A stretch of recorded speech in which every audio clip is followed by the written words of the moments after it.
Hello everyone, exam warrior में आप सभी का स्वागत है। दोस्तों, जैसे आप सभी को पता है कि हम लोग बिहार दरोगा से संबंधित प्रैक्टिस सेट को कर रहे हैं। आज हम इस वीडियो में एडुटेरिया के प्रैक्टिस सेट नंबर 1 के प्रश्नों को देखेंगे। दोस्तों, अगर आप इसका पीडीएफ चाहते हैं तो ज्वाइन कीजिए हमारे टेलीग्राम चैनल को, जिसका लिंक आपको डिस्क्रिप्शन बॉक्स या कमेंट बॉक्स में मिल जाएगा। तो चलिए शुरू करते हैं। आज का पहला प्रश्न है, सिंधु घाटी सभ्यता के बारे में इनमें से कौन सा कथन सत्य है? तो इसका सही जवाब हो जाएगा ऑप्शन ए, सिंधु घाटी सभ्यता के लोग कपास के उत्पादन करने वाले पहले व्यक्ति थे। यानी सर्वप्रथम कपास का उत्पादन सिंधु घाटी सभ्यता के लोगों द्वारा की गई थी। ऑप्शन ए इसका सही जवाब हो जाएगा। हालांकि सिंधु घाटी सभ्यता ग्रामीण सभ्यता थी, तो ग्रामीण सभ्यता नहीं थी सिंधु घाटी सभ्यता, ये नगरीय सभ्यता थी। हालांकि सिंधु घाटी के लोग कुत्ते, बिल्लियों और घोड़ों को बड़े पैमाने पर पालते थे। तो घोड़ों को पालतू नहीं बनाया था, बाकी कुत्ते, बिल्लियों, बैल, हाथी, इन सबको पालतू बनाया था। हालांकि यहाँ के लोग केवल चावल की खेती करते थे, तो केवल चावल की खेती नहीं करते थे, चावल के अलावा गेहूं, जौ, राई, मटर, सरसों इत्यादि की भी खेती करते थे। ठीक है, आगे बढ़ते हैं। जैन धर्म के 3 रत्न में शामिल हैं। जैन धर्म के त्रिरत्न में कौन कौन से हैं? देखिए, सम्यक दर्शन है, सम्यक ज्ञान और सम्यक आचरण। 3 क्या है? त्रिरत्न है जैन धर्म से संबंधित। सम्यक दर्शन मतलब होता है सत्य में विश्वास, और सम्यक ज्ञान मतलब होता है वास्तविक ज्ञान, और सम्यक आचरण मतलब होता है सांसारिक विषयों से उत्पन्न दुख के प्रति संभाव। यानी ऑप्शन सी इसका सही जवाब हो जाएगा। सही विश्वास, सही ज्ञान और सही आचरण। अच्छा, एक है पंचव्रत। ठीक है, ये पंचव्रत जो है ये भी किससे संबंधित है? तो जैन धर्म से संबंधित है। कौन कौन से हैं? अहिंसा, सत्य, अपरिग्रह, अस्तेय और ब्रह्मचर्य। और ये 5वां जो है ब्रह्मचर्य जो है, इसको किसने जोड़ा था? तो इसको महावीर स्वामी ने जोड़ा था। बाकी ये जो और 4 हैं उसको पार्श्वनाथ ने जोड़ा था। आप इसको ध्यान रखिएगा। जैन धर्म की बात करते हैं तो जैन धर्म के संस्थापक किसे माना जाता है? तो पहले तीर्थंकर कौन थे? तो ऋषभ देव को संस्थापक माना जाता है। ठीक है, 23वें अक्सर एग्जाम पूछा जाता है, 23वें तीर्थंकर कौन थे? तो पार्श्वनाथ जो है 23वें तीर्थंकर थे। और 24वें कौन थे? तो महावीर स्वामी। और महावीर स्वामी को ही जैन धर्म का वास्तविक संस्थापक माना जाता है। आप इसको ध्यान रखिएगा। आगे बढ़ते हैं। चोल अभिलेखों के अनुसार जैन संस्थानों को दान में दी जाने वाली भूमि को कहा जाता था। तो क्या कहा जाता था? ऑप्शन बी इसका करेक्ट आंसर हो जाएगा। पल्ली छांदम कहा जाता था। ऑप्शन बी इसका सही जवाब हो जाएगा। ठीक है, बात करें अगर हम चोल साम्राज्य की, चोल साम्राज्य की स्थापना किसने की थी? तो विजयालय ने चोल साम्राज्य की स्थापना की थी। अच्छा, बिल्लन बगाई किसे कहा जाता था? तो गैर ब्राह्मणों को जो भूमि दान में दी जाती थी उसे बिल्लन बगाई कहा जाता था। और साला भोग किसे कहा जाता था? तो विद्यालय को दान में दी जाने वाली भूमि को क्या कहा जाता था? साला भोग कहा जाता था। और ब्रह्मादेय किसे कहा जाता था? तो ब्राह्मणों को दान में जो भूमि दी जाती थी उसे ब्रह्मदेय कहा जाता था। ठीक है, ऑप्शन बी इसका सही जवाब हो जाएगा। ये जैनों को दान में दी जाने वाली भूमि थी। ठीक, आगे बढ़ते हैं। विशाख दत्त द्वारा रचित मुद्रा राक्षस कौन सी भाषा में लिखी गई है? ये मुद्रा राक्षस किसकी रचना है? तो ये विशाख दत्त की रचना है। और ये किस भाषा में लिखी गई है? तो ये संस्कृत भाषा में लिखी गई है। ऑप्शन सी इसका सही जवाब हो जाएगा। अच्छा, मुद्रा राक्षस का हिंदी में अनुवाद किसने किया था? तो भारतेंद्र हरिश्चंद्र ने इसका हिंदी में अनुवाद किया था। आप इसको भी ध्यान रखिएगा। ठीक है, आगे बढ़ते हैं। निम्नलिखित में से किस शासक के शासन काल में भारत का पहला मुद्रा रुपया मुद्रित हुआ था? तो किसके काल में? तो ऑप्शन बी इसका करेक्ट आंसर हो जाएगा। शेर शाह सूरी के शासन काल में भारत का पहला मुद्रा रुपया मुद्रित हुआ था। ऑप्शन बी इसका सही जवाब हो जाएगा। शेर शाह सूरी ने चांदी का रुपया, ध्यान रखिए, चांदी का रुपया चलाया था तथा तांबे का दाम चलाया था। ठीक है, चांदी का रुपया और तांबे का दाम चलाया था। शेर शाह सूरी की बात करते हैं इसके कार्यकाल की, तो 1540 से लेकर 1545। ठीक है, आप इसको ध्यान रखिएगा। और हम बात करते हैं इल्तुतमिश की, तो इल्तुतमिश ने चांदी का टंका चलाया था। ध्यान पूछा जाता है, इल्तुतमिश ने चांदी का टका और तांबे का जीतल चलाया था। ठीक है, तांबे का क्या चलाया था? जीतल चलाया था। आप इसको भी ध्यान रख लीजिएगा। आगे बढ़ते हैं। निम्नलिखित में से किसके शासन काल में मुगलों और मराठों के बीच द्वंद्व प्रारंभ हुआ था? किसके समय में? तो औरंगजेब के समय में प्रत्यक्ष रूप से किसके, मुगलों और मराठों के बीच द्वंद्व प्रारंभ हुआ था। ऑप्शन बी इसका सही जवाब हो जाएगा। औरंगजेब की कार्यकाल की बात करते हैं तो 1658 से लेकर 1707। आप ध्यान रखिएगा, 1658 से 1707 तक।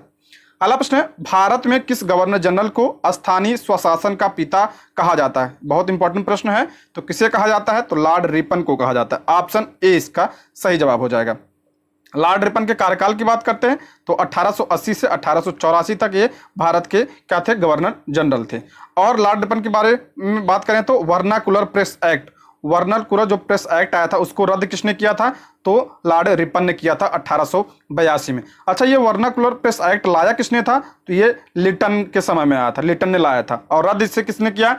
तो ये प्रेस एक्ट था और किसने रद्द किया था? रिपन ने इसको रद्द किया था। और रिपन के समय में ही नियमित रूप से जनगणना किसके समय में शुरू हुई? तो लॉर्ड रिपन के समय में। और जनगणना पहली बार जनगणना कब हुई? तो मियो के समय में, लॉर्ड मियो के समय में 1872 में। कब? 1872 में। और नियमित रूप से 1800 कब से? 81 से। किसके समय में? लॉर्ड रिपन के समय में। ठीक है, आप इसको ध्यान रखिएगा, इंपॉर्टेंट है। अरे हम बात करें लॉर्ड कैनिंग की तो 1857 के समय गवर्नर जनरल कौन था? तो लॉर्ड कैनिंग था। और पहला वायसराय भी लॉर्ड कैनिंग है। ठीक है, लॉर्ड वेलेस्ली की बात करते हैं, सहायक संधि। ठीक है, सहायक संधि से ध्यान रखिए किसकी थी? लॉर्ड वेलेस्ली की। अगला है, ब्रिटिश साम्राज्य में अवध का विलय हुआ था। ब्रिटिश साम्राज्य में अवध का विलय कब हुआ था? तो 1856 में अवध का विलय हुआ था, डलहौजी के समय में। ध्यान, डलहौजी ने किया था। डलहौजी ने कुशासन का आरोप लगाकर किया था अवध का विलय। ठीक है, 1856 में। इंपॉर्टेंट है, ध्यान रखिएगा। अच्छा, उस समय अवध का नवाब कौन था? तो वाजिद अली शाह था। वाजिद अली शाह उस समय अवध का नवाब था। दोस्तों, मैं जो बोल रहा हूं उसको आप ध्यान से सुनिएगा। अगला है, निम्नलिखित में किसने बंगाल के विभाजन 1905 के विरोध में हुए आंदोलन का नेतृत्व किया था? तो इसका सही जवाब हो जाएगा ऑप्शन ए, सुरेंद्र नाथ बनर्जी। अच्छा, बंगाल का विभाजन कब हुआ था? तो 1905 में बंगाल का विभाजन हुआ था। किसने किया था? तो लॉर्ड कर्जन ने किया था। अब बंगाल विभाजन की घोषणा कब हुई थी? तो 19 कहीं कहीं आपको 20 भी मिलेगा, 19 या 20 जुलाई 1905 की इसकी घोषणा हुई थी। और इसे प्रभावी कब हुई यानी लागू कब हुई? तो 16 अक्टूबर को यह लागू हुआ था, 16 अक्टूबर 1905 को। इसलिए 16 अक्टूबर को बंगाल में शोक दिवस मनाया गया था। ठीक है, और इसी के विरोध में 7 अगस्त 1905 को क्या चला था? स्वदेशी आंदोलन की घोषणा की गई थी 7 अगस्त 1905 को। ठीक, ऑप्शन ए इसका सही जवाब हो जाएगा। आगे बढ़ते हैं, किस व्यक्ति ने महात्मा गांधी को पहली बार राष्ट्रपिता कहकर संबोधित किया था? तो किसने कहा था? तो सुभाष चंद्र बोस ने कहा था। ऑप्शन सी इसका सही जवाब हो जाएगा। आगे बढ़ते हैं, सत्य शोधक समाज की स्थापना हुई थी। सत्य शोधक समाज की स्थापना कब हुई थी? तो इसका सही जवाब हो जाएगा ऑप्शन सी, ये सही है। ज्योतिबा फुले 1873 में ज्योतिबा फुले ने सत्य शोधक समाज की स्थापना की थी। ध्यान के, ज्योतिबा फुले की एक रचना है गुलामगिरी। कौन सी? गुलामगिरी। ध्यान के पूछा जाता है किसकी रचना है? तो ज्योतिबा फुले की रचना है। आगे बढ़ते हैं, अटाला देवी मस्जिद का निर्माण किस शासक द्वारा किया गया था? तो ये किसके द्वारा? इब्राहिम शाह सरकी के द्वारा। ऑप्शन बी इसका सही जवाब हो जाए। सरकी वंश का शासक था इब्राहिम शाह सरकी। अटाला देवी मस्जिद कहाँ पे है? तो ये जौनपुर में है। ठीक है, जौनपुर की स्थापना किसने की थी? तो फिरोज शाह तुगलक ने अपने चचेरे भाई जौना खान के याद में जौनपुर की स्थापना की थी। अटाला मस्जिद का निर्माण कब हुआ था? 1408 में इसका निर्माण हुआ था। आप इसको भी ध्यान रखिएगा। अच्छा, जौनपुर को क्या कहा जाता है? जौनपुर का भारत का सिराज कहा जाता है। भारत का सिराज किसे कहा जाता है? तो जौनपुर को कहा जाता है। आप इसको भी ध्यान रखिएगा। आगे बढ़ते हैं, अलाउद्दीन के समय भू राजस्व की दर उपज का कितना भाग था? तो वो भू राजस्व का जो भू राजस्व था वो कितना था? 1/2, यानी उपज का 1/2 भाग था। किसके समय में? अलाउद्दीन खिलजी के समय में। ऑप्शन ए इसका सही जवाब हो जाएगा। अच्छा, अलाउद्दीन खिलजी ने ही बाजार नियंत्रण व्यवस्था शुरू की थी। और अस्थाई सेना जो है किसने शुरू किया था रखने का व्यवस्था? तो अलाउद्दीन खिलजी ने किया था। आगे बढ़ते हैं, भारतीय संविधान अपने नागरिकों को डैश की समानता का वचन देता है। समानता कितने प्रकार की? तो देखिए 2, प्रतिष्ठा और अवसर की समानता। ऑप्शन सी इसका सही जवाब हो जाएगा। आइए न्याय की बात करते हैं। तो न्याय कौन कौन से न्याय? 3 प्रकार के न्याय की बात करता है। ध्यान सुनिए कौन कौन से? सामाजिक न्याय, आर्थिक न्याय और राजनीतिक, 3 प्रकार के न्याय की बात करता है। अगर हम बात करें स्वतंत्रता की, तो स्वतंत्रता कौन कौन सी? तो विचार की स्वतंत्रता और किसकी? अभिव्यक्ति की स्वतंत्रता और विश्वास की स्वतंत्रता और धर्म की स्वतंत्रता, उपासना की स्वतंत्रता। ठीक है, ये क्या है? स्वतंत्रता है। किसके किसके? विचार की, अभिव्यक्ति, विश्वास, धर्म, उपासना की स्वतंत्रता प्रदान करता है हमारा संविधान। और न्याय 3 प्रकार के न्याय, सामाजिक, आर्थिक और राजनीतिक, और समानता, प्रतिष्ठा और अवसर की समानता प्रदान करता है। इतना ध्यान रखिएगा, इंपॉर्टेंट है। अगला प्रश्न है, निम्नलिखित में से कौन सी समिति ने मूल कर्तव्य को संविधान में सम्मिलित करने का सुझाव दिया था? इंपॉर्टेंट प्रश्न है। तो किसने दिया था? स्वर्ण सिंह समिति ने। ऑप्शन ए इसका सही जवाब हो जाएगा। अच्छा, ये मूल संविधान अगर पूछा जाए कि मूल संविधान में मूल कर्तव्य कितने थे, तो एक भी नहीं थे। यानी इसे जोड़ा कब दिया मूल कर्तव्य को? तो इसे 42वें संविधान संशोधन 1976 के द्वारा इसे जोड़ा गया। 1976 में से जोड़ा गया 42वें संविधान संशोधन के द्वारा। अच्छा, आर्टिकल की बात करते हैं तो किस आर्टिकल में इसे जोड़ा गया? तो 51A में इसको जोड़ा गया। और भाग की बात करते हैं तो 4A में। ठीक है, देखिए 4A और आर्टिकल 51A में क्या है? मूल कर्तव्य को जोड़ा गया था। अच्छा, ये किसकी समिति सिफारिश पर? तो स्वर्ण सिंह समिति की सिफारिश पर। और ये किस देश से लिया गया है? तो ये रूस के संविधान से लिया गया, ये भी ध्यान रखिएगा आप। और बात करते हैं कुछ और इंपॉर्टेंट पॉइंट की। देखिए, मूल संविधान में तो एक भी नहीं था। उसके बाद जब ये 42वें संविधान संशोधन 1976 में ये लाया गया, तब कितने थे? तो तब 10 मूल कर्तव्य थे।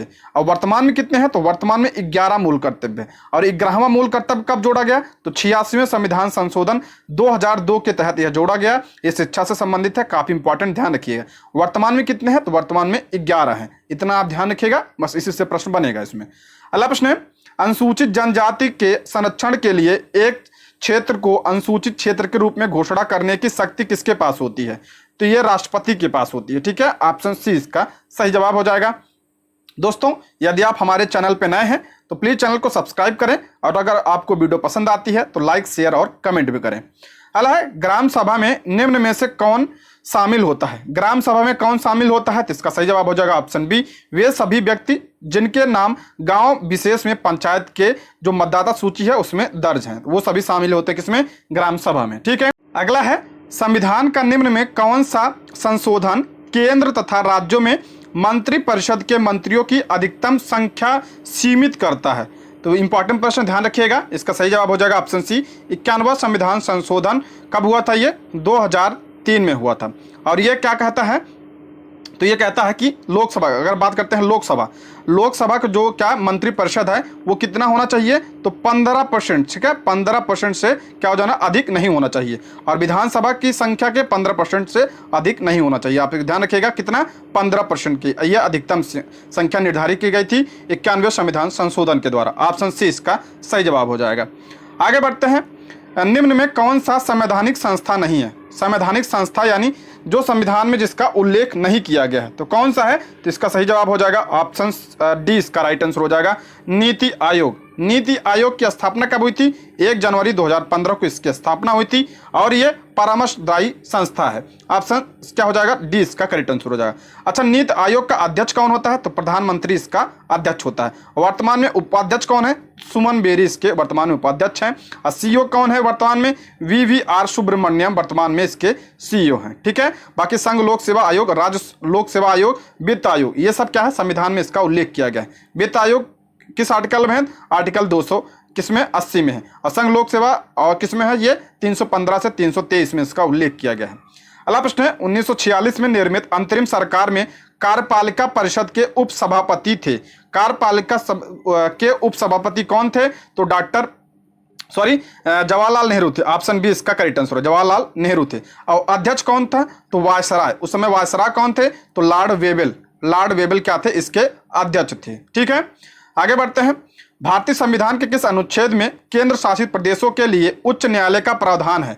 उच्च न्यायालय का प्रावधान किसमें है? तो आर्टिकल 241 में। किसके लिए? ये देखिए, ये केंद्र शासित प्रदेश की बात कर रहा है। केंद्र शासित प्रदेश जो है के हाई कोर्ट का किसमें है? तो 241 में। अगर ये राज्य की बात करता है, राज्य की तो हाई कोर्ट की, तो आर्टिकल 214 में इसका उल्लेख किया गया है। इंपॉर्टेंट है, ध्यान रखिएगा, काफी इंपॉर्टेंट है ये। आगे बढ़ते हैं, लोकसभा के स्पीकर का निर्वाचन होता है। लोकसभा के स्पीकर का निर्वाचन कौन करता है? तो ऑप्शन सी, लोकसभा के सभी सदस्य इसका क्या करते हैं? निर्वाचन करते हैं। वर्तमान में लोकसभा के अध्यक्ष कौन है? तो ओम बिरला वर्तमान में इसके अध्यक्ष हैं। ठीक है, आगे बढ़ते हैं, निम्नलिखित में से कौन से मामले उच्च न्यायालय और उच्चतम न्यायालय की अधिकारिता में आते हैं? यानी सुप्रीम कोर्ट और हाई कोर्ट के अधिकारिता में कौन से आते हैं? तो ऑप्शन सी, मूल अधिकारों का प्रवर्तन। ऑप्शन क्या हो जाएगा? सी इसका सही जवाब हो जाएगा। अच्छा, आर्टिकल रिट जो है सुप्रीम कोर्ट किसके तहत जारी करता है, तो आर्टिकल 32 के तहत जारी करता है मूल अधिकारी को उल्लंघन पर। और हाई कोर्ट किस आर्टिकल के तहत जारी करता है रिट, तो 226 के तहत रिट जारी करता है। आर्टिकल ध्यान रखिएगा 32 और 256। अला स्वर्ण त्रिभुज एक विशिष्ट क्षेत्र है जो मादक पदार्थों की तस्करी के लिए प्रसिद्ध है। निम्न में कौन सा देश इस त्रिभुज का भाग नहीं है, तो जो है किसका भाग कौन सा नहीं है, तो कंबोडिया। बाकी थाईलैंड, म्यांमार और लाओस ये त्रिभुज बनता है। तो ये मादक पदार्थों को तस्करी के लिए प्रसिद्ध है। तो ऑप्शन डी इसका करेक्ट आंसर हो जाएगा, कंबोडिया इसमें नहीं आता है। अला अंतर्राष्ट्रीय प्रवासी दिवस कब मनाया जाता है, तो अंतर्राष्ट्रीय की बात कर रहा है तो 18 दिसंबर को अंतर्राष्ट्रीय प्रवासी दिवस मनाया जाता है। अच्छा, भारतीय प्रवासी दिवस कब मनाया जाता है, तो 9 जनवरी को मनाया जाता है। क्यों मनाया जाता है, क्योंकि 9 जनवरी 1915 को गांधी जी क्या अफ्रीका से भारत लौटे थे। 24 दिसंबर को क्या मनाया जाता है, राष्ट्रीय उपभोक्ता दिवस मनाया जाता है। ठीक है, 9 जनवरी को क्या मनाया जाता है, तो आप कमेंट बॉक्स में 9 जनवरी, अच्छा हाँ ठीक है, 9 जनवरी प्रवासी भारतीय दिवस बता दिया। और 24 जनवरी को क्या मनाया जाता है, तो राष्ट्रीय बालिका दिवस क्या 24 जनवरी को मनाया जाता है। इतना ध्यान रखिएगा, इंपॉर्टेंट है, इससे प्रश्न बनता है। आगे बढ़ते हैं।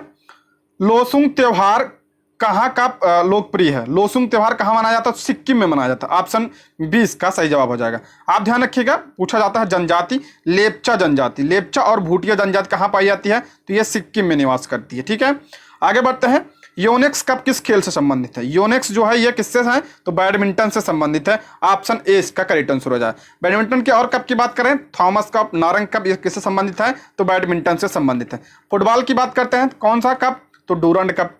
अला सूरजताल झील किस राज्य में स्थित है, सूरजताल कहाँ पे है, तो ये है आपका हिमाचल प्रदेश में। ऑप्शन 20 का करेक्ट आंसर होता है। हिमाचल प्रदेश में और कौन सी झील है, रेणुका झील, ध्यान रखिए हिमाचल प्रदेश में है। उत्तराखंड की बात करते हैं, उत्तराखंड में कौन सी झील है, तो नैनीताल, राकसताल और भीमताल, ध्यान रखिएगा ये तीनों कहाँ पे है, तो ये उत्तराखंड में। जम्मू कश्मीर की बात करते हैं, इंपॉर्टेंट है, तो कौन कौन से, शेषनाग जिसमें नाग जुड़ा हो, शेषनाग, वेरीनाग, डल झील और अनंतनाग, ये सब कहाँ पे है, जम्मू कश्मीर में है। अल्लाह इकोसिस्टम की सही परिभाषा क्या है, इकोसिस्टम की सही परिभाषा क्या है, तो इसका करेक्ट आंसर हो जाएगा ऑप्शन डी, जीव समुदाय और उसके वातावरण का संतुलन क्या कहलाता है, इकोसिस्टम कहलाता है। अगला प्रश्न है, पारिस्थितिकी संतुलन बनाए रखने के लिए भारत में वन क्षेत्र कितने प्रतिशत होना चाहिए, कितना परसेंट वन होना चाहिए, तो इसका करेक्ट आंसर हो जाएगा ऑप्शन डी, 33.33% वन होना चाहिए। वर्तमान में कितना है, 24.62% है। और सबसे ज्यादा वन कहां पे है, तो मध्य प्रदेश में, क्षेत्रफल की दृष्टि से। ठीक है, आगे बढ़ते हैं। एपीफाइट्स पौधे बहुत अधिक विकसित होने वाले पौधे जो अन्य पौधों पर निर्भर होते हैं, क्यों, तो ये यांत्रिक मदद, ऑप्शन सी इसका करेक्ट आंसर हो जाएगा। एपीफाइट का हिंदी होता है अधिपादप, आपने देखा होगा, ये जो किसी दूसरे पेड़ पे उगते हैं, जैसे आपने देखो आम का पेड़ है, उस पर पीपल का पेड़ उग जाता है, तो यही है, तो ऑप्शन सी इसका सही जवाब हो जाएगा। ठीक है, इसे वायु पौधा भी कहा जाता है। अगला प्रश्न है, निम्नलिखित में से कौन सुमेलित नहीं है, देख लेते हैं। सिमलीपाल, अच्छा जौ मंडल आरक्षित क्षेत्र दिए हैं। अच्छा, वर्तमान में कितने आरक्षित क्षेत्र हैं जौ मंडल, तो 18 हैं। सिमलीपाल की बात करते हैं, इसकी स्थापना, कौन सा सुमेलित नहीं पूछ रहा, ठीक है। सिमलीपाल की स्थापना 1954 में सही है। कंचनजंगा की स्थापना 2002 में नहीं हुई थी, इसकी स्थापना 2000 में, सन 2000 में इसकी स्थापना हुई थी, तो यही सही हो जाएगा, ऑप्शन बी इसका करेक्ट आंसर हो जाएगा। बाकी नोकरेक 1988 में, पन्ना 2011 में। सिमलीपाल कहाँ पे है, तो ये उड़ीसा राज्य में, ध्यान रखिएगा। कंचनजंगा कहाँ पे है, सिक्किम में। नोकरेक कहाँ पे है, तो ये मेघालय राज्य में। पन्ना कहाँ पे है, तो ये मध्य प्रदेश राज्य में। ठीक है, अच्छा, पहला जौ मंडल आरक्षित क्षेत्र कौन सा है, तो पहला था आपका नीलगिरी, पहला है नीलगिरी, और ये कब बना था, तो 1986 में यह जौ मंडल आरक्षित क्षेत्र बना था, आप इसको ध्यान रखिए, इंपॉर्टेंट है। अच्छा, नीलगिरी की बात करते हैं, तो इस पे कौन सी जनजाति निवास करती है, पर्वत है, तो ये टोडा जनजाति यहाँ पे निवास करती है। ठीक है, इसको भी ध्यान रखिएगा। सबसे ऊंची चोटी नीलगिरी की दोदा बेट्टा है। अला क्षेत्रीय भाषा में निर्णय प्रकाशित करने वाला पहला हाईकोर्ट कौन सा है, क्षेत्रीय भाषा की बात कर रहा है, तो कौन सा है, तो केरल है, ऑप्शन ए इसका करेक्ट आंसर हो जाएगा। अगर यही पूछा जाए को नेडा को लाइव प्रकाशन करने का सबसे पहले कौन किया था, तो यहाँ पे गुजरात हाईकोर्ट हो जाएगा, लेकिन क्षेत्रीय भाषा की बात हो रही है तो केरल हाईकोर्ट। ठीक है, आगे बढ़ते हैं। दोस्तों मैं सारा डिटेल में बता रहा हूं, तो आपको एक प्रश्न के ऊपर आप कम कम 4-5 क्वेश्चन तैयार हो रहे हैं। ठीक है, अलग किस राज्य द्वारा स्वास्थ्य ऐप को जारी किया गया था, तो ये तमिलनाडु सरकार द्वारा जारी किया गया है, ऑप्शन डी इसका करेक्ट आंसर हो जाएगा, स्वास्थ्य ऐप, जो स्वच्छता कर्मी है उनके लिए। अलग हाल ही में संगम नौसेना अभ्यास का आयोजन भारत ने किस देश के साथ किया है, संगम नौसेना अभ्यास, तो ये भारत और अमेरिका के बीच हुआ था। ऑप्शन सी इसका करेक्ट आंसर हो जाएगा। 2022 में, दिसंबर 2022 में गोवा में इसका आयोजन किया गया था। देखिए इंपॉर्टेंट है, कुछ और बता रहा हूं मैं। भारत और अमेरिका के बीच और कौन कौन से युद्ध अभ्यास होते हैं, आप ध्यान रखिएगा। वज्र प्रहार बहुत इंपॉर्टेंट है, वज्र प्रहार, टाइगर ट्रंप, ये कई बार एग्जाम पूछा गया है, टाइगर ट्रंप, और उसके बाद युद्ध अभ्यास, देखिए ये नाम ही इसका युद्ध अभ्यास है, ठीक है। और कौन सा, तारकस, ध्यान रखिए, ठीक है। ये सब भारत और अमेरिका के बीच होते हैं।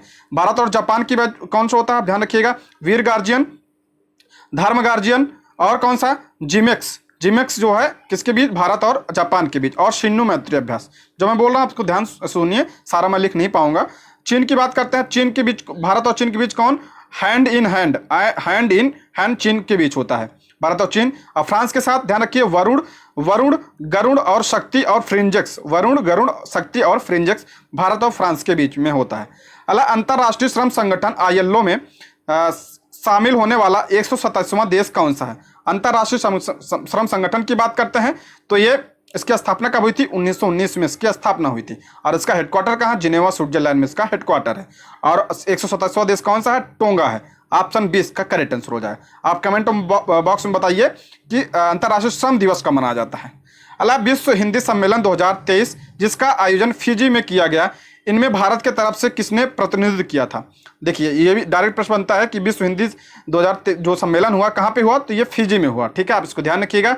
तो इसमें कौन शामिल हुआ था, डॉक्टर S जयशंकर प्रसाद इसमें जयशंकर शामिल हुए थे। ऑप्शन 20 का करेक्ट आंसर हो जाएगा। अच्छा, विश्व हिंदी दिवस कब मनाया जाता है, तो विश्व जो हिंदी दिवस मनाया जाता है 10 जनवरी को मनाया जाता है। 10 जनवरी को विश्व हिंदी दिवस, और राष्ट्रीय हिंदी दिवस तो 14 सितंबर को मनाया जाता है। आप इसको ध्यान रखिएगा, दोनों इंपॉर्टेंट है। अगला, भारत सरकार ने भूकंप प्रभावित देश तुर्की तथा सीरिया की मदद के लिए कौन सा ऑपरेशन चलाया था, तो ऑपरेशन दोस्त चलाया था। ऑप्शन 20 का करेक्ट आंसर हो जाएगा। अच्छा, ऑपरेशन गंगा कहाँ चलाया था, तो यूक्रेन में जो भारतीय फंसे थे उनके लिए ऑपरेशन गंगा चलाया गया था। अगला, ग्लोबल फायर पावर इंडेक्स 2023 में कौन सा देश प्रथम स्थान पर है, इंपॉर्टेंट प्रश्न है ये। तो प्रथम स्थान पे अमेरिका है, इससे ज्यादा इंपॉर्टेंट भारत कौन से स्थान पे, चौथे स्थान पे। अच्छा, अमेरिका, उसके बाद रूस है, उसके बाद चीन है, और चौथे स्थान पे भारत है, ठीक है। आगे बढ़ते हैं। वित्त वर्ष 2023-24 के दौरान देश का GDP विकास दर कितना रहने का अनुमान है, तो 6 से 6.8। ऑप्शन क्या हो जाएगा, 20 का सही जवाब हो जाएगा, ठीक है। आगे बढ़ते हैं।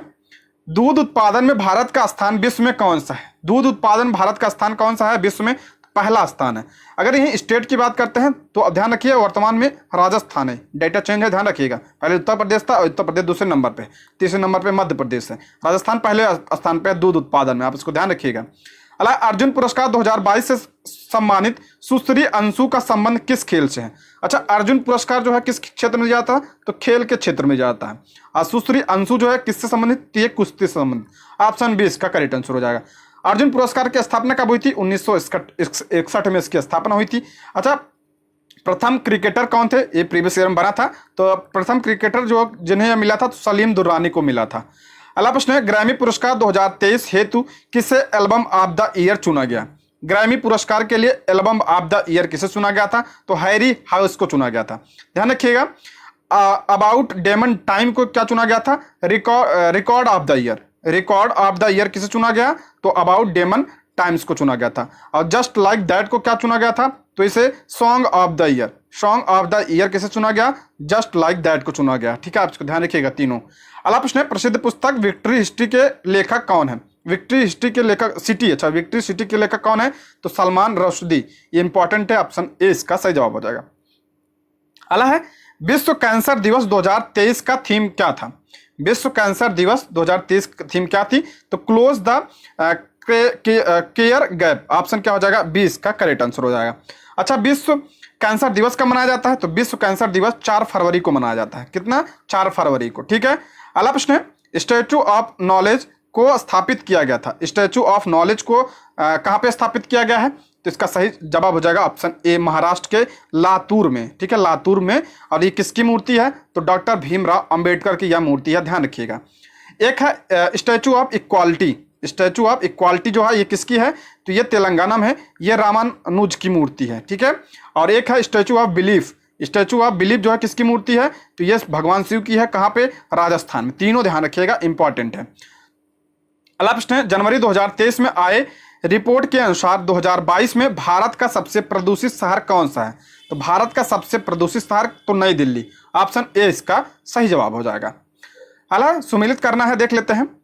राज्यपाल दिया है, कौन सा सुमेलित नहीं है, देख ठीक है, तो इसका सही जवाब हो जाएगा ऑप्शन डी। महाराष्ट्र जो है राज्यपाल गणेशी लाल नहीं है, तो गणेशी लाल जो है ये महाराष्ट्र कौन है पहले देख लेते हैं। रमेश बैस, महाराष्ट्र कौन है वर्तमान में? रमेश बैस। और गणेशी लाल कहाँ के हैं? तो ये उड़ीसा राज्य के जो है क्या है, राज्यपाल है। बाकी अरुणाचल प्रदेश के केरी परनाइक, मेघालय के फागू चौहान पहले बिहार के थे, ठीक है, अब मेघालय के हैं। झारखंड के सीपी राधाकृष्णन है, आप इसको ध्यान रख लीजिएगा।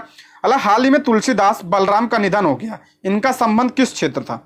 तुलसीदास जो है बलराम, ये किस खेल से, ये खेल से संबंधित थे, ऑप्शन ए इसका सही जवाब हो जाएगा। ये फुटबॉलर थे। अगला प्रश्न है, भारतीय प्रतिस्पर्धा आयोग के नए अध्यक्ष कौन बने हैं? देखिए इस प्रश्न के अनुसार उस समय जब ये सेट आया था तो इसके अनुसार जो है संगीता वर्मा ये कार्यवाहक अध्यक्ष थी संगीता वर्मा। लेकिन अब वर्तमान में कौन, ध्यान रखिएगा, रवनीत कौर। वर्तमान में कौन? रवनीत कौर जो है वर्तमान में भारतीय प्रतिस्पर्धा आयोग के नए अध्यक्ष हैं। आगे बढ़ते हैं। अंतर्राष्ट्रीय धर्म सम्मेलन का उद्घाटन कहाँ किया गया? तो भोपाल में मध्य प्रदेश में किया गया अंतर्राष्ट्रीय धर्म सम्मेलन, ये 7वां सम्मेलन था इसका, ध्यान रखिएगा। आगे बढ़ते हैं। हाल ही में दयानंद सरस्वती की कौन सी जयंती मनाई गई है? दयानंद सरस्वती की कौन सी जयंती मनाई गई है? तो ये 200वीं जयंती मनाई गई है, ऑप्शन बी इसका करेक्ट आंसर हो जाएगा। दयानंद सरस्वती की बात करते हैं, इन्होंने 1875 में किसकी स्थापना की थी? आर्य समाज की स्थापना की थी। वेदों की ओर लौटो का नारा किसने दिया था? तो स्वामी दयानंद सरस्वती ने दिया था। इनकी पुस्तक है सत्यार्थ प्रकाश। और इन्होंने कौन सा आंदोलन चलाया था? शुद्धि आंदोलन चलाया था, इतना ध्यान रखिएगा आप, ठीक है। आगे बढ़ते हैं। हाल ही में किसके द्वारा दुनिया के सबसे लंबे प्लेटफॉर्म का उद्घाटन हुबली में किया गया? तो ये हमारे प्रधानमंत्री नरेंद्र मोदी के द्वारा क्या किया गया? दुनिया के सबसे बड़े लंबे प्लेटफॉर्म का उद्घाटन किया गया हुबली में, ठीक है। और इसकी लंबाई लगभग 1.5 किलोमीटर तक इसकी लंबाई है, ठीक है, आप इसको ध्यान रखिएगा, इंपॉर्टेंट है।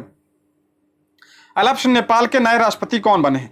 नेपाल के नए राष्ट्रपति रामचंद्र पौडेल बने हैं, ऑप्शन ए इसका करेक्ट, रामचंद्र पौडेल बने हैं। अच्छा, पीएम कौन है वर्तमान में? तो यहाँ के हैं पुष्प कमल दाहाल प्रचंड, यहाँ के क्या है? प्रधानमंत्री हैं। अगला प्रश्न, हाल ही में किस राज्य में याओ सांग उत्सव मनाया गया है? तो याओ सांग उत्सव जो है किस राज्य में? तो ये मणिपुर राज्य में मनाया गया है, ऑप्शन क्या हो जाएगा? बी इसका करेक्ट आंसर हो जाएगा। नागालैंड से संबंधित आप ध्यान रखिएगा उत्सव हार्नबिल, और असम से ध्यान रखिएगा आप लोग बिहू, ठीक है, आज को ध्यान रखिए, इंपॉर्टेंट है। अगला, महाराष्ट्र भूषण पुरस्कार 2022 से किसे सम्मानित किया गया? तो अप्पा साहेब धर्माकारी को सम्मानित किया गया, ऑप्शन क्या हो जाएगा? ए इसका सही जवाब हो जाएगा। अगला प्रश्न है, वंदे भारत ट्रेन का संचालन करने वाली पहली महिला ड्राइवर कौन बनी है? तो पहली महिला ड्राइवर बनी है सुरेखा यादव, ऑप्शन बी इसका करेक्ट आंसर हो जाएगा। अच्छा, पहली वंदे भारत कहां से कहां तक चली थी? तो दिल्ली से जो है बनारस तक चली थी। अगला प्रश्न, रबी की फसल की बुआई की जाती है। रबी की फसल की बुआई कब की जाती है? अक्टूबर नवंबर में की जाती है, सर्दियों के समय में। रबी की फसल में कौन कौन से आते हैं? तो गेहूं आता है, गेहूं, सरसों और चना, ये सब किसकी? रबी की फसल है। आलू। अगला, जूट उत्पादन में अग्रणी राज्य, जूट उत्पादन में सबसे ज्यादा कहां पे है? तो ये पश्चिम बंगाल में सबसे ज्यादा होता है। और क्या होता है? तो चावल भी यहाँ पे सबसे ज्यादा होता है। अगला, किस भारतीय राज्य की अधिकतम सीमा म्यांमार से लगती है? देखिए 4 राज्यों की सीमा म्यांमार से लगती है, कौन कौन से? अरुणाचल प्रदेश, नागालैंड, मणिपुर, मिजोरम की लगती है। सबसे ज्यादा पूछ रहा है किसकी लगती है? तो अरुणाचल प्रदेश की सबसे ज्यादा लगती है। अगला प्रश्न, भारत के उत्तरी मैदानों में शीत वर्षा होती है, तो ये पश्चिमी विक्षोभ के कारण होती है सर्दियों में वर्षा, कहाँ? उत्तरी मैदानों में, ऑप्शन बी इसका करेक्ट आंसर हो जाएगा, ठीक है, ऑप्शन बी इसका सही जवाब हो जाएगा। अगला, कॉफी पोर्ट के नाम से जाना जाता है, कॉफी पोर्ट यानी कॉफी बंदरगाह के नाम से किसे जाना जाता है? सेंटोस बंदरगाह को क्या कहा जाता है? कॉफी पोर्ट कहा जाता है। और ये कहाँ पे है? तो ये ब्राजील में है, ठीक है, ब्राजील में है। और सबसे ज्यादा कॉफी कहाँ होता है? तो ब्राजील में सर्वाधिक कॉफी होता है। एक प्रश्न और बनता है, कॉफी के बागानों को ब्राजील में क्या कहा जाता है? तो फजेंटा कहा जाता है, इसको ध्यान रखिएगा, मोस्ट इंपॉर्टेंट है। अगला प्रश्न, नंदा देवी चोटी किस हिमालय का भाग है? तो नंदा देवी चोटी किसका हिमालय का भाग है? तो कुमायूं हिमालय का भाग है। देखिए नदियों के आधार पर हिमालय को 4 भागों में बांटा गया है, आप देख लीजिएगा, मैं समझा रहा हूं, 1 2 3 4, ठीक है, 4 हो गए। तो पहला है यहाँ पे आपका सिंधु नदी और सतलज नदी। सिंधु नदी और सतलज नदी के बीच की नदी हिमालय को क्या कहा जाता है? पंजाब हिमालय कहा जाता है। और सतलज और काली नदी, सतलज और काली नदी के बीच के मैदान को क्या कहा जाता है? तो इसे कहा जाता है कुमायूं हिमालय कहा जाता है। क्या? कुमायूं हिमालय कहा जाता है। और काली और तिस्ता नदी के जो ये बीच में हिमालय है, इसे कौन सा हिमालय कहा जाता है? तो इसे नेपाल हिमालय कहा जाता है। इसी में क्या आता है? हमारा एवरेस्ट पर्वत आता है। और उसके बाद तिस्ता और दिहांग, जैसे ब्रह्मपुत्र नदी, तिस्ता और ब्रह्मपुत्र नदी के बीच हिमालय को क्या कहा जाता है? असम हिमालय कहा जाता है। आप इसको ध्यान रखिएगा, कौन कौन से? पंजाब हिमालय, कुमायूं हिमालय, नेपाल हिमालय और असम हिमालय। और ये नंदा देवी चोटी, ये कुमायूं हिमालय में आता है। ऑप्शन 20 का करेक्ट आंसर हो जाएगा। और अगर राज्य पूछे तो उत्तराखंड में है। ठीक है, इतना ध्यान रखिएगा। अगला द्वीपों का समूह लक्षद्वीप है। लक्षद्वीप जो है ये किससे बना है? तो ये प्रवाल भित्ति से बना है, यानी प्रवाल द्वारा निर्मित है। ऑप्शन ए इसका करेक्ट आंसर हो जाएगा। अच्छा, एक प्रश्न अक्सर पूछा जाता है, सबसे बड़ी प्रवाल भित्ति कौन सी है? तो ये great barrier reef. Great barrier reef ये कहाँ पे है? तो ये ऑस्ट्रेलिया में है और ये सबसे बड़ी प्रवाल भित्ति है। ठीक है, आगे बढ़ते हैं। दूध गंगा निम्नलिखित में से किसकी सहायक नदी है? दूध गंगा ये किसकी है? झेलम नदी। ऑप्शन 20 का करेक्ट आंसर। ये झेलम नदी की सहायक नदी है। कौन सी? दूध गंगा। और झेलम नदी का उद्गम कहां से होता है? तो शेषनाग झील से इसका उद्गम होता है। देखिए, दूध से ध्यान आया कि दुग्धधारा एक जलप्रपात पूछा जाता है। दुग्धधारा जलप्रपात ये नर्मदा नदी पर है, मध्य प्रदेश में। एक है दूध सागर जलप्रपात, तो ये मांडवी नदी पे है। ठीक है, मांडवी नदी पे, गोवा कर्नाटक में है ये। ठीक है, गोवा और कर्नाटक सीमा पे है। अगला, भार की असाई मात्रक। भार का असाई मात्रक क्या होता है? भार बराबर क्या होता है? W बराबर mg होता है। तो भार का न्यूटन होता है। भार और बल का मात्रक होता है न्यूटन होता है। आगे बढ़ते हैं। निम्नलिखित में से कौन सा यंत्र समुद्र के स्तर से ऊपर की ओर वस्तुओं को देखने के लिए पनडुब्बी में प्रयोग किया जाता है? देखिए, ऐसा कुछ इस प्रकार का होता है। तो ये होता है पेरिस्कोप। ऑप्शन 20 का करेक्ट आंसर हो जाएगा। ये पनडुब्बी में प्रयोग किया जाता है पेरिस्कोप का। पायरोस्कोप की बात करते हैं, इससे क्या नापा जाता है? इससे दूर की वस्तुओं का तापमान मापा जाता है। ओडोमीटर से क्या नापा जाता है? जो गाड़ी होती है, गाड़ी में होता है, ये गाड़ी दूरी नापी जाती है। और एनेमोमीटर से क्या नापा जाता है? हवा का वेग मापा जाता है। अगला है, यदि कार्य का मान धनात्मक हो तो जिस निकाय पर कार्य हो रहा है क्या प्रभाव पड़ेगा? तो क्या होगा? उसकी ऊर्जा वृद्धि होगी। ऑप्शन 20 का करेक्ट आंसर हो जाएगा। अगला प्रश्न है, यदि दो कणों के बीच की दूरी बढ़ जाए तो इनके बीच गुरुत्वाकर्षण बल पर क्या प्रभाव पड़ेगा? देखिए, गुरुत्वाकर्षण बल बराबर F बराबर क्या होता है? G(m1m2/r² होता है। r², ये r क्या है? तो दूरी है। कह रहा है कि इनके बीच की दूरी अगर यानी जो बल होता है और ये दूरी क्या, ये व्युत्क्रमानुपाती होते हैं। तो यानी अगर ये बढ़ेगा तो ये घटेगा, ये बढ़ेगा तो ये घटेगा। तो यानी क्या कह रहा है? अगर दूरी बढ़ा दी जाए तो फोर्स क्या होगा? कम हो जाएगा। ऑप्शन 20 का करेक्ट आंसर। फार्मूला ध्यान रखिएगा। अगला प्रश्न है, उत्पेक्ष बल और भार कार्य करते हैं। उत्पेक्ष बल, जैसे देखिए, मान लीजिए कोई टब है, उसमें पानी भरा है, इसमें कोई वस्तु है, इधर से जो बल लगता है उसे ही क्या कहते हैं? उत्क्षेप बल कहते हैं। और ये जो बल, भार जो लगेगा, ये क्या कर रहा है? इसका जो बल लगेगा, इसका जो बल और इसका जो बल, ये क्या होगा? एक दूसरे के विपरीत लगेंगे ना। तो ऑप्शन डी इसका करेक्ट आंसर। एक दूसरे के क्या करते हैं? विपरीत कार्य करते हैं। अगला, निम्न में क्या तरंग की विशेषता है? नहीं है, ध्यान रखिए, नहीं पूछ रहा है तो माध्यम जो है तरंग की विशेषता नहीं। बाकी आयाम, आवृत्ति, तरंग दैर्घ्य, ये सब किसकी विशेषता है? तो तरंग की विशेषता होती है।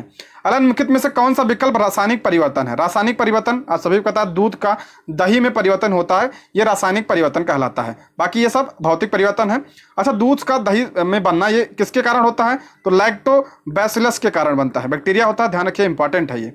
अगला प्रश्न है, निम्नलिखित में से किसके परमाणु की अविभाजकता के बारे में बताया? अच्छा, निम्नलिखित में किसने परमाणु की अविभाजकता के बारे में बताया? तो जॉन डाल्टन। ऑप्शन ए इसका सही जवाब हो जाएगा।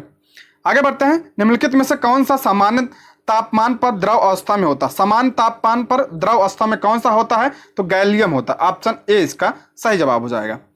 आगे बढ़ते हैं। निम्नलिखित में से कौन सा किसी धातु का इलेक्ट्रॉनिक विन्यास नहीं है? किसी धातु का नहीं है। तो 628 एक ऑक्सीजन है, तो ऑक्सीजन गैस। ऑप्शन 20 का करेक्ट आंसर हो जाएगा। ठीक है, बाकी लिथियम है, सोडियम, एल्युमिनियम। ठीक है, आगे बढ़ते हैं। धातु है सारी। अगला है, निम्नलिखित में से किसके एक तत्व के भार की तुलना में मूल विशेषता माना जाता है?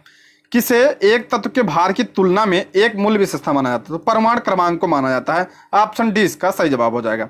अगला, ऑक्सीकरण प्रक्रिया में निम्नलिखित में से क्या होता है? तो क्या होता है? इलेक्ट्रॉन क्या होता है? इलेक्ट्रॉन की कमी होती है। ऑप्शन 20 का सही जवाब हो जाएगा। ऑक्सीकरण में इलेक्ट्रॉन की कमी होती है।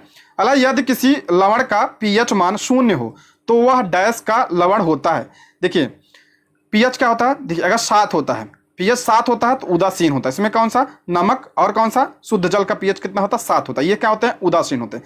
अगर 7 से कम होगा, 7 से कम होता है तो क्या होता है, अम्लीय होता है यानी एसिड होता है। और 7 से अगर ज्यादा होगा तो 7 से ज्यादा क्या होता है, तो 7 से ज्यादा हो जाएगा आपका क्षारीय यानी बेस होता है।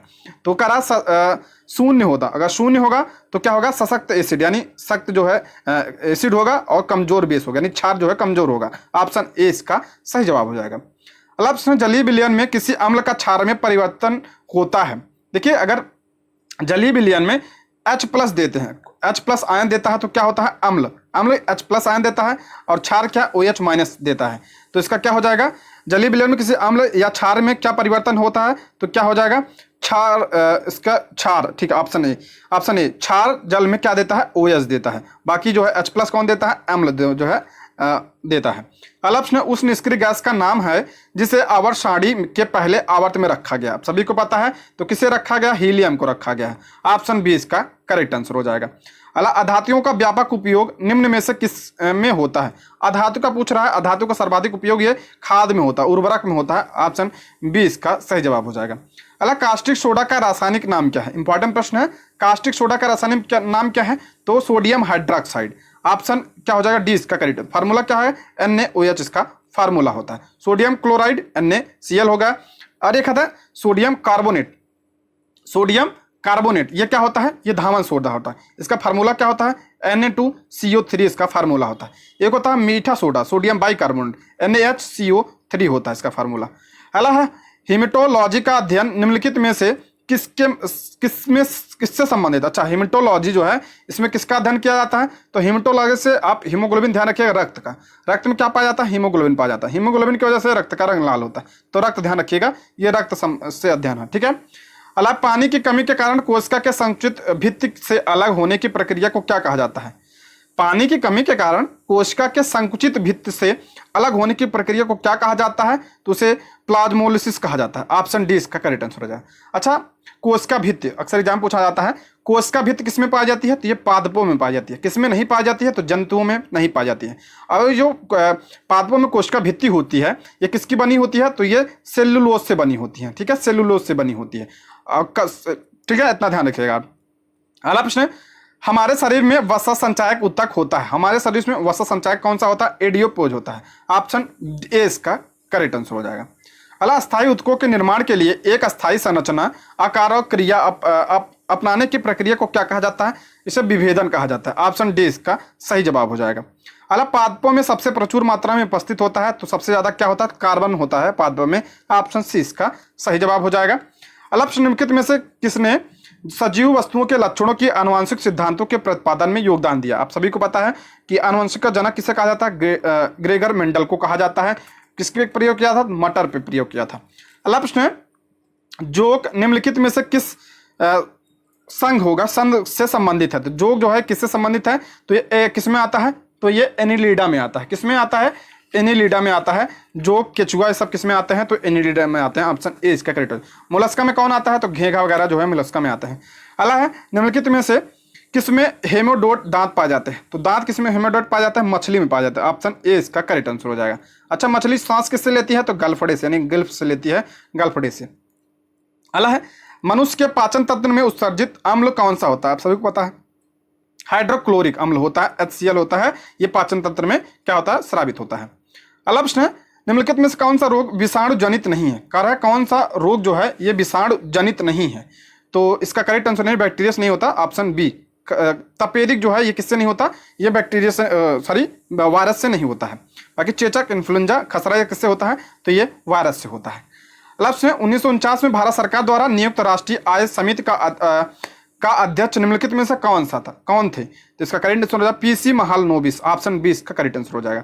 PC महालनोबिस, एक बार ध्यान रखिए आप लोग, जो दूसरी पंचवर्षीय योजना थी 1956 से 1961 तक, वो किस पर आधारित थी, तो PC महालनोबिस मॉडल पर आधारित थी। अगला प्रश्न, national academy of agriculture research management स्थित है, ये कहाँ पे है, तो ये हैदराबाद में है। ऑप्शन बी इसका सही जवाब हो जाएगा। अगला प्रश्न है, निम्नलिखित कीमत सूचकांकों में केंद्र सरकार के कर्मचारियों की मजदूरी में क्षतिपूर्ति हेतु किसका प्रयोग किया जाता है, तो किसका प्रयोग किया जाता है। ऑप्शन बी इसका करेक्ट आंसर हो जाएगा। औद्योगिक कर्मियों के लिए उपभोक्ता कीमत सूचकांक, ऑप्शन बी इसका सही जवाब हो जाएगा। दोस्तों इसके आगे 5 क्वेश्चन मैथ और रीजनिंग के हैं, आप इसको देख लीजिएगा। इसका पीडीएफ आप टेलीग्राम से जरूर ले जाएगा, ठीक है। अब ये डेली जो है हम प्रैक्टिस सेट करेंगे, तो आप जो है चैनल को सब्सक्राइब जरूर कर लीजिएगा। ये रहे आज के प्रश्न। Thank you for watching.